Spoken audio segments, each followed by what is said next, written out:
Alex, come here, my check, please. 1, 2, 3, 4, 5, 6, 7, 8, 9, 10. Thank you.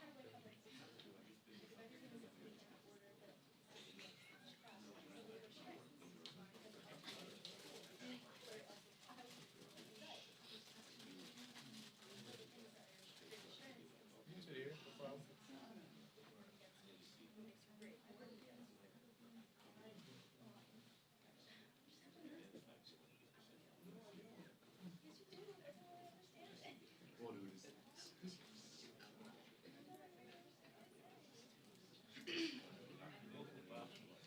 What rem are you on? 7. Where was it?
Needs to drop out from there over from this campaign.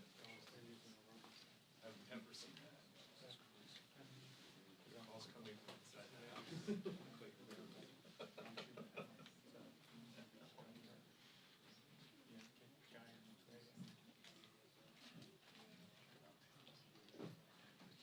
Yep.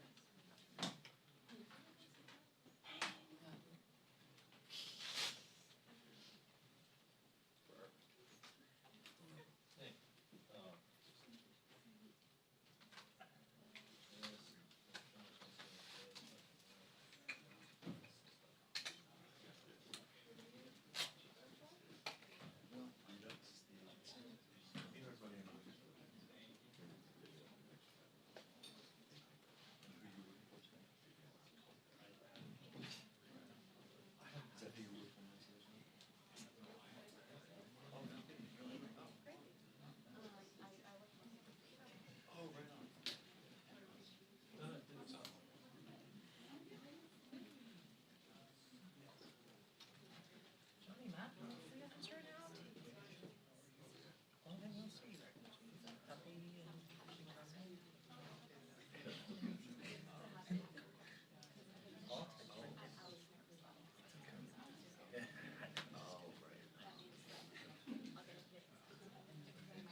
details?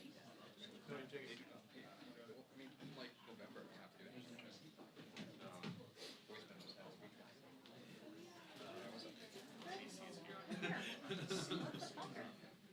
The audio quality. No, no, Yeah, those two there.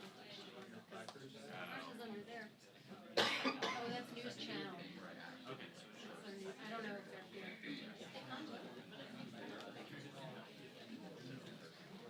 Oh yeah, I always have trouble with it. Well, I saw a bunch of comments that were like, oh, this is one person quoted 15 times. And it's like, how does it?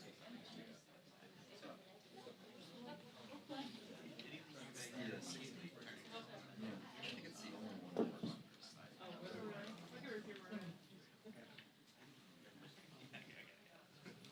So this is Oh, the thing.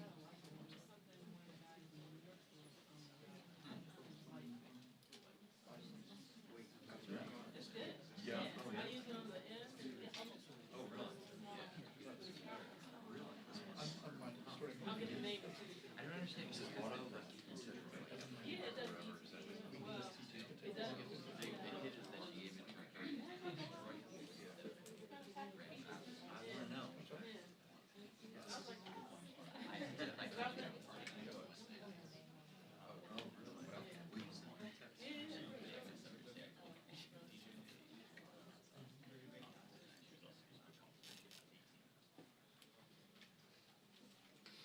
It has a transmitter underneath too, it's separated. The transmitter on there and hold it. Yeah. Yeah.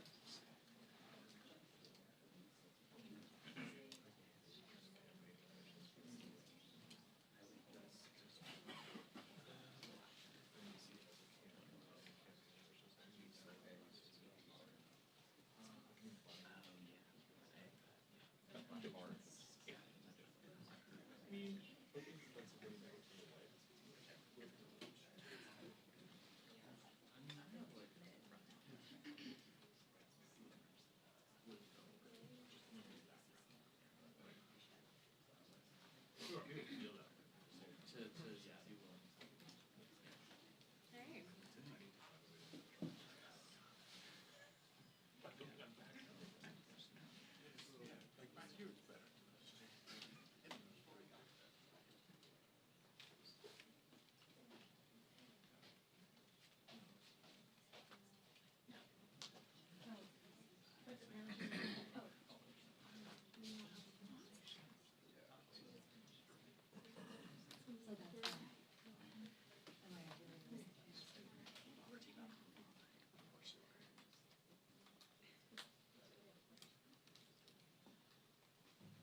Mix it cups.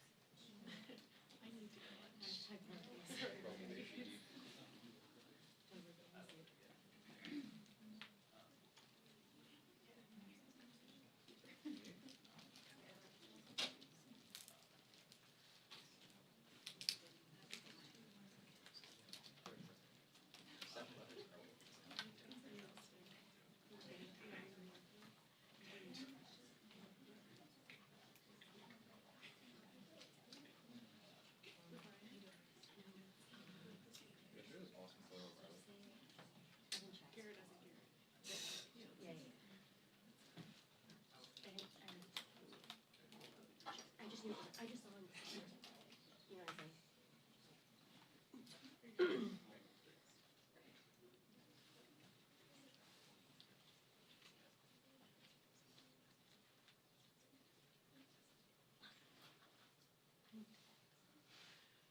Heads up.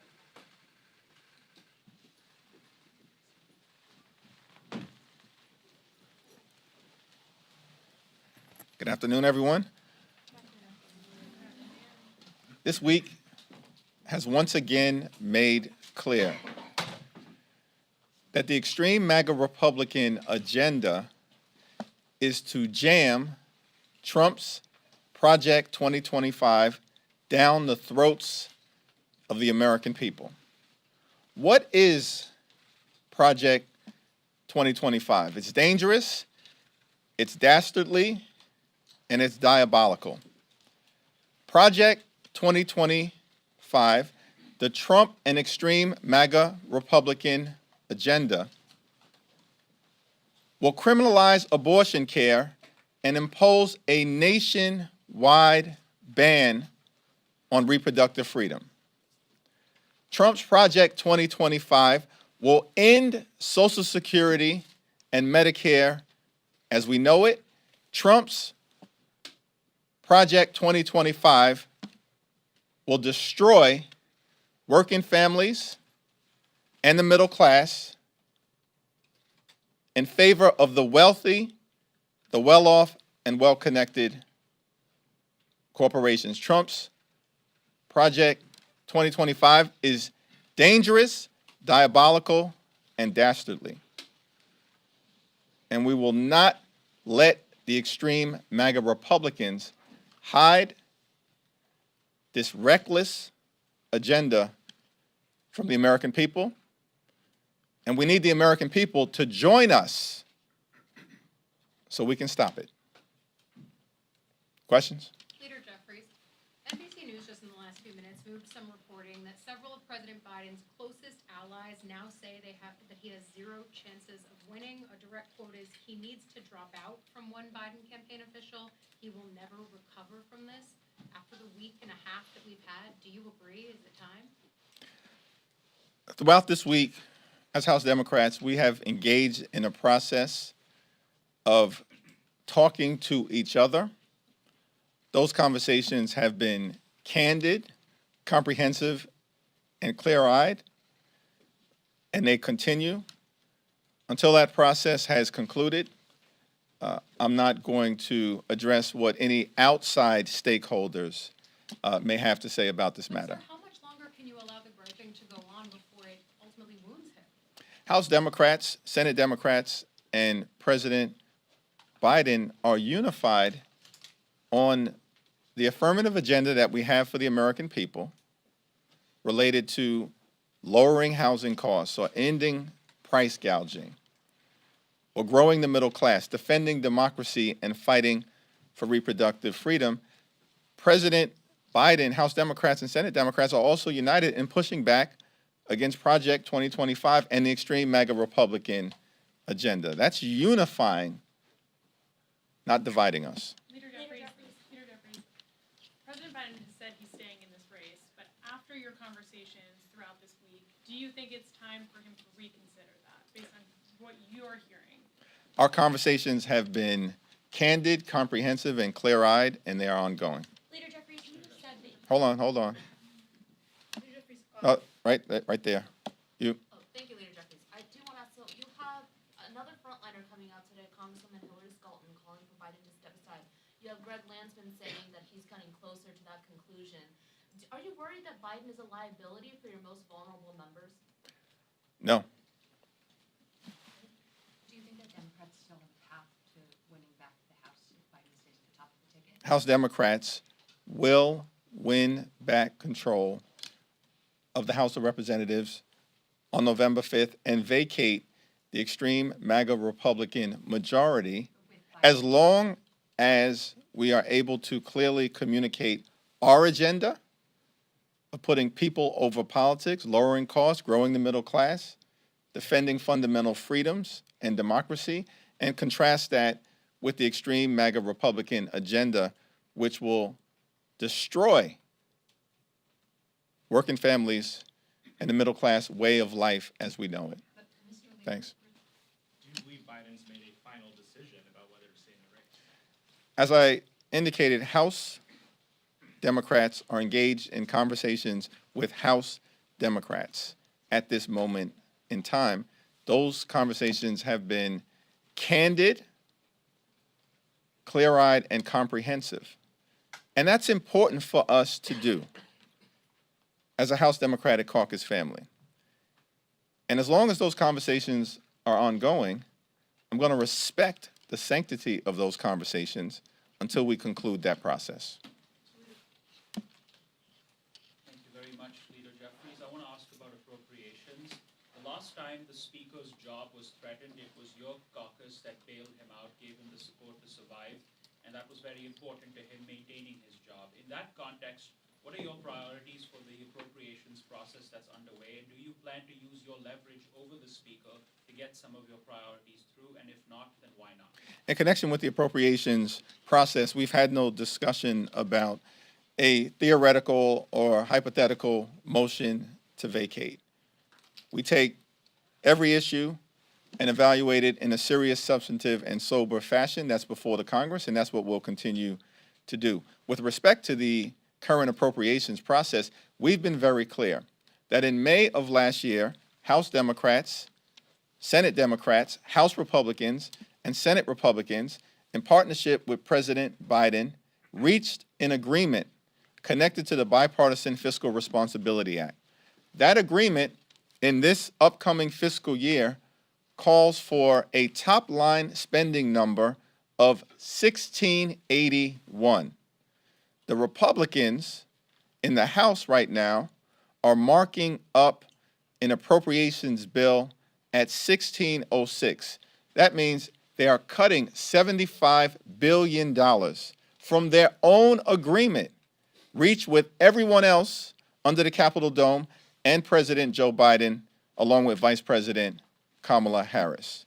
That $75 billion cut will adversely impact the health, the safety, and the economic well-being of the American people, hurt children, hurt seniors, hurt veterans, and hurt many others. It's unacceptable. It's not sustainable. We are not going to accept a dime less than the 1681 number that we all agreed upon. The behavior of the extreme MAGA Republicans right now, and by the way, they're unable to pass their own reckless appropriations bills, which should tell you everything you need to know, suggests to me that they are marching the country to a dangerous government shutdown at the end of September. You talk about these internal discussions that are ongoing. Do you have any timeline for that, or are we just going to see this internal discussion go on ad infinitum? There are 213 voting members of the House Democratic Caucus and 3 additional delegates. Every single one of those voices is important. Throughout this Congress, we've tried to engage when we've been confronting unprecedented event after unprecedented event after unprecedented event in a process of maximum communication in order to arrive at an enlightened path forward. That's what we've done every single day of the 118th Congress, and that's going to continue. In the back? Thank you, Mr. Leader. Could you just talk a little bit about what advice you have for lawmakers right now as they're weighing this sort of moment for the party and for the president, and they're deciding what to say and what should happen? I imagine many of them we hear are hearing from their constituents. What should they tell their constituents, and what advice do you have for them as they weigh their own personal decisions on what they believe is the best path forward? It's important for us to continue to engage with each other here in the United States House of Representatives, but even more important for our members, as they have been doing, to engage with their constituents back home on any issue. This is representative democracy, and the House is the institution that the framers designed to be the closest to the American people, to reflect the hopes, the dreams, the aspirations, the fears, the concerns, the anxieties, and in the words of the framers, the passions of the American people. That requires intimate engagement with the people back home that we're privileged to represent on any matter, but certainly on matters of consequence. Thank you, Leader. If President Biden fails to deliver tonight at tonight's press conference, how will Democrats move forward? That's a speculative question, and as I indicated, we're involved in an internal process that we take seriously, and until that process is concluded, I'm not really in a position to comment on external events. How much is at stake? With respect I'm sorry, first row. Among your frontline members of the caucus, the ones who called on the president to withdraw, did they confer with you, try to get your blessing, notify you in advance? As you can imagine, there have been a lot of conversations that have taken place over the last several weeks, and those conversations are private until frontline members or other members of the caucus decide to make them public. Kevin? After the last 2 weeks, even with all of that, there was at least one public poll today that suggested that Biden and Trump are still relatively neck and neck. Is there a case that you have made or that you can make for staying the course with Biden as the nominee? And then on top of that, if you don't follow what the concerns are of some of these members that are coming out and speaking and don't call on Biden to resign, and he loses, you don't get the House, you don't become Speaker, why should the members trust your political judgment going forward? We're going to work as hard as we can to win back control of the United States House of Representatives in November. And I think at the end of any election cycle, people are going to evaluate what the performance of House Democratic leaders has been in achieving the objective. That involves candidate recruitment. That involves how much resources the DCCC is raising relative to our counterparts on the extreme MAGA Republican side of the aisle. And it also involves what happens in any high-profile special elections that may occur during the course of the 118th Congress, including ones that may happen to emerge in your own backyard. The record will speak for itself. I'm not going to characterize it at this moment, but all of this information is in the public domain. Is there a case to keep? Thank you. If I may ask, different president, your meeting with. Thank you. With Zelensky yesterday, we talked about it a little bit yesterday, but if I may ask more specifics, have you been talking about lifting all the restrictions from Ukrainian army and how Congress may help Ukraine with that? And also, have you been talking about securing aid to Ukraine in future, maybe next year? We have not had any conversation about future appropriations, but we did have a very thoughtful and candid and comprehensive and meaningful discussion with President Zelensky and his team yesterday. I was, of course, joined at that meeting by Catherine Clark and Pete Aguilar, Speaker Emerita Pelosi, some of our leaders on the committees of relevant jurisdiction, including Jim Himes, Adam Smith, Greg Meeks, and Rosa DeLauro. At that conversation, we talked about how we can fully implement the legislative product that was produced in connection with the national security package. And we also talked about the stakes being incredibly high. This is a moment in the world where we are locked in an existential struggle between democracy and autocracy, between freedom and tyranny, between truth and propaganda. The United States and Ukraine stand on the side of democracy, freedom, and truth. Vladimir Putin stands on the side of autocracy, tyranny, and propaganda, and is engaging in brutal tactics such as bombing a children's hospital. Russian aggression must be stopped at all costs for the good of the Ukrainian people, for the good of America's national security interests, and for the good of the free world. And we made clear to President Zelensky that we will be with him every step of the way until Russian aggression has been defeated. What about the restrictions from Ukrainian army?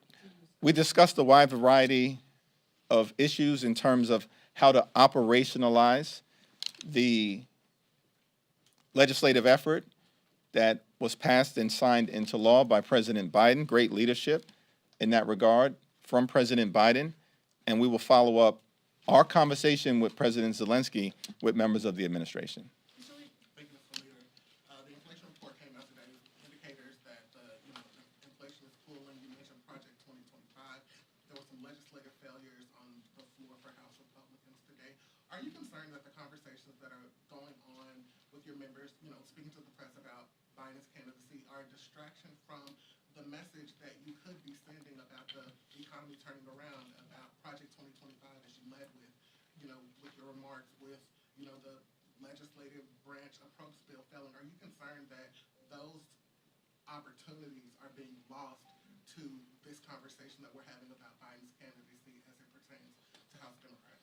We have to look at the cumulative weight and balance of the discussion that has occurred throughout the 118th Congress. The 118th Congress has been a disaster for House Republicans. It's been characterized by chaos, dysfunction, and extremism. As evidenced today, House Republicans can't accomplish a single thing without Democratic support. And by the way, have no interest in doing anything meaningful except for jamming their extreme right-wing ideology down the throats of the American people in the form of Trump's Project 2025. That's the reality of what has occurred for the last 18 plus months, and the American people see it. They know it, they felt it, and they've experienced it. And we don't track polls day to day, week to week, month to month. But one thing has been clear throughout the last 18 plus months, and that's the generic ballot. Who do the American people trust more as it relates to the House of Representatives? House Democrats or extreme MAGA Republicans?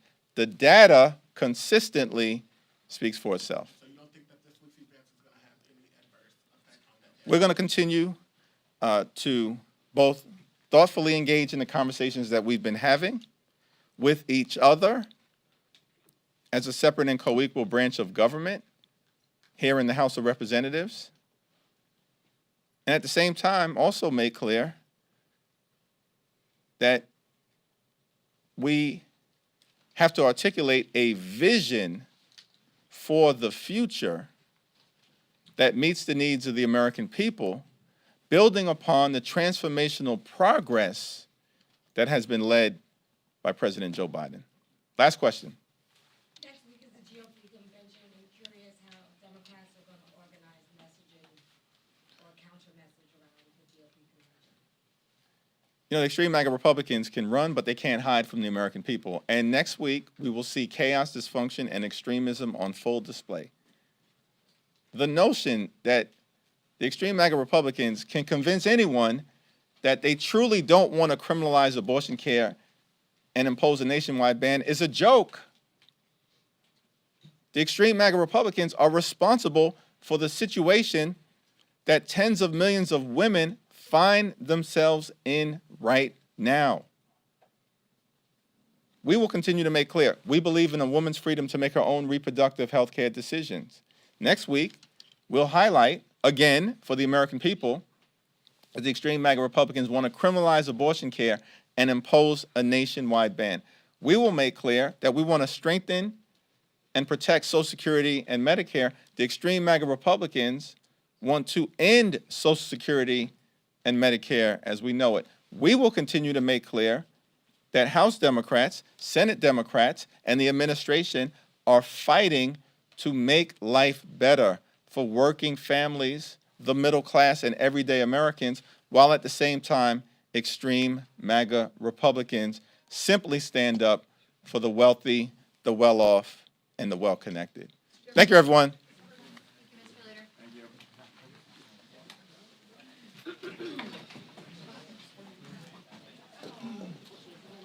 What, you or me?